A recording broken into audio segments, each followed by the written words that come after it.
Hello, this is Mark, Liberty Mark 222. So anyway, I've been reading about Julius Caesar. Actually, I've been listening on my iPhone about his life. And Julius Caesar was really amazing individual. And I look how it correlates to the United States in that Rome was a republic for about 500 years. And then we've been a republic basically for about since 1620, so 1720, 1820, 20, almost 400 years.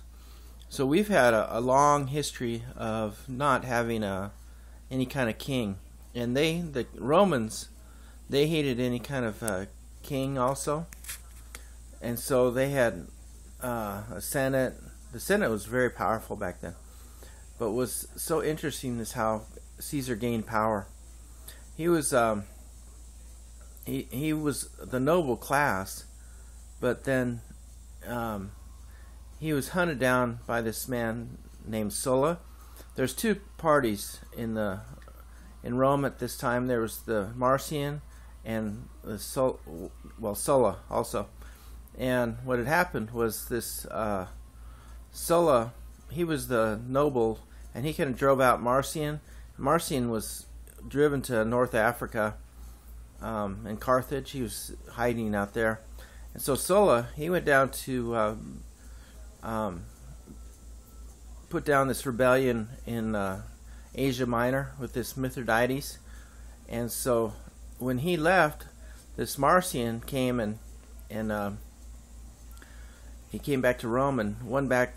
He was kind of the champion of the poor people, of the common person, and so they just he took over and he killed all of Sulla's friends and just wiped them all out. I mean, he was ruthless, and so he was an older man. He's like 73, 74 years old, and when Sulla, what happened was that Marcian died, and then Sulla came back, and Marcian's son was trying to defend it, and Sulla came back and he had the army, and he just took over in Rome, and so then he just wiped out all of Marcian's followers, except this Julius Caesar. He was married to one of Marcian's daughters, and Sulla said, "You gotta divorce her," because he was an upper class. He says, because he killed all these people, and they were ruthless back then. And so he said, "You gotta divorce this lady," and Julius Caesar said no, and he fled. He ended up going to Eastern Europe, and he was hiding out there. He got he had an interesting story where he was on this island, and there's these pirates from Cilicia. That's in southern Turkey, kind of near Syria, and so the pirates, they said, we need 20 pounds, or 20 what do you call them, 20 talents to release you, which is a huge amount of money at that time. I guess it's probably, who knows, $1 million or something. He says, you don't know who you don't know who you captured. He says, I can give you 45 talents. And so they let him go off the ship. But before that, they asked him, now if we let you go and you capture us, what would you do? And he says, I would crucify you. So they let him go, and he got the money, got the 45 talents, and he came back, well, they gave him the money, and then he left and went and raised up an army. Came back, found the pirates still in the harbor. They took him, and then he crucified him. So this guy Caesar had incredible charisma. He worked his way up through the ranks of Roman society by gathering popularity. They would give these exotic. He'd give out food, give out these exotic games to the public. He was in charge of like the festivities. He was the Pontifex Maximus, in charge of the temples and all sorts of buildings in Rome. And then he became a commander of the army, and he went all over Gaul, and he got a command of Spain, and he was a brilliant general, commander, and he ended up fighting against Pompey, and Pompey was very popular also, but Caesar, he realized that you get two popular generals, there's only room for one, and so that's when he crossed the Rubicon, which was a little stream in North Italy, and when he passed that on this little bridge,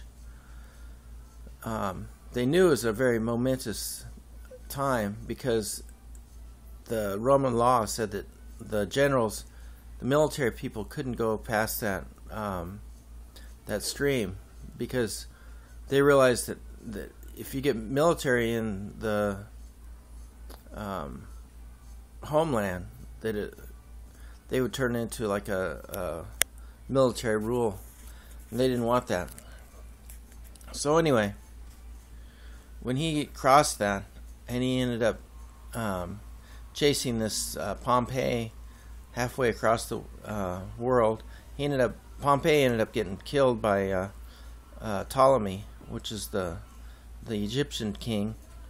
And then he ended up going to Egypt and meeting up with Cleopatra, and there's a famous scene where she was rolled up in this carpet and came to Caesar, and then it seems like Caesar. So he defeated Ptolemy. He came back, and there's a rebellion in Asia Minor. He put that down. There's a rebellion in Carthage. This Cato had fled. He put down that rebellion. Pompey had two sons that were in Spain. He put them down. It seems like everywhere he went, he just was successful with his men, and he risked his own life. He's very generous.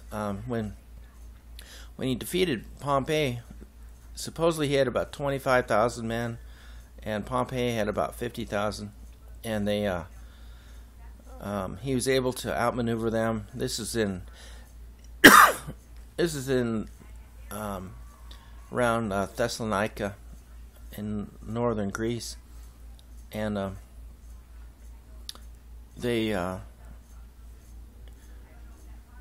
when he defeated Pompey, he had 20,000 captives, and he could have been really cruel with them, but he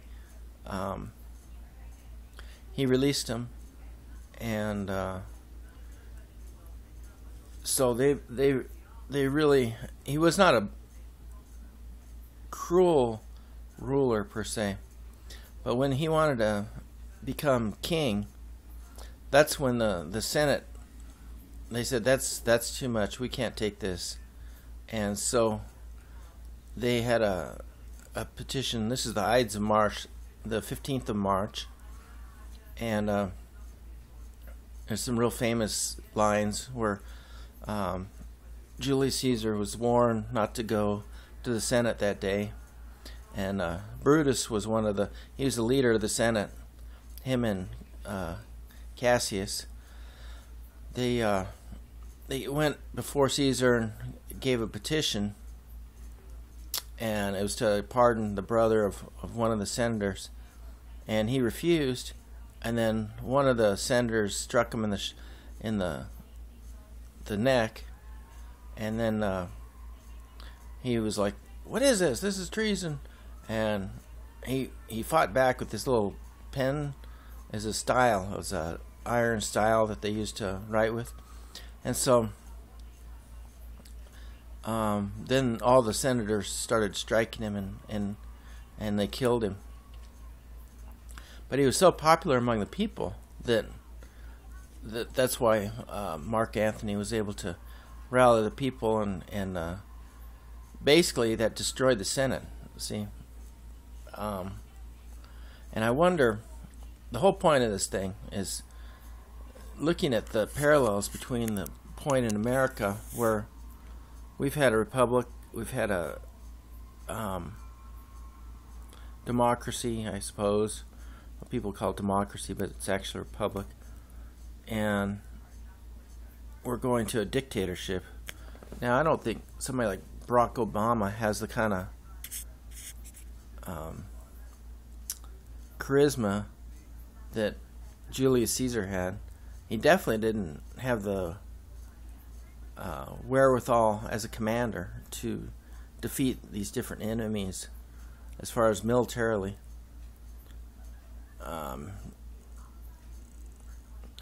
So I don't see somebody like Barack Obama engendering that kind of